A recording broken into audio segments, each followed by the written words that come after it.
schau in all die Ladengesichter. Ich schau in all die Ladengesichter. Eleanor Rigby hebt auf den Reis in der Kirchen, wo's grad geheirat haben.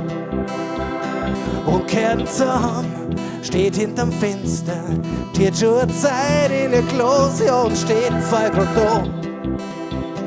Ist ganz allein, all die Ladengesichter, wo kämen so leer?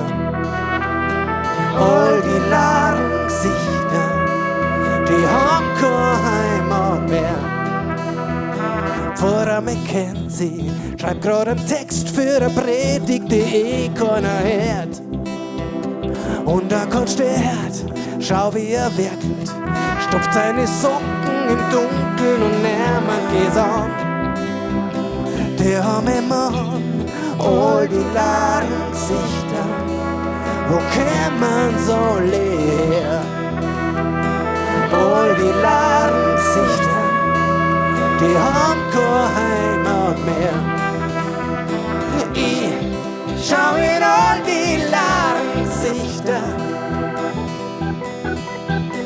Ich schau in all die Ladengesichter.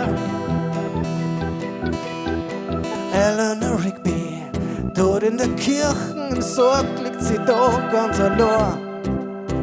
Sonst keiner da, Pfarrer Mackenzie reibt sie den Dreck vor die Hände, weil er kommt grad vom Grab.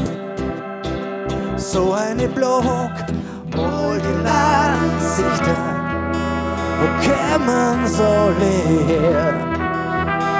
All die Ladengesichter, die haben keine Heimat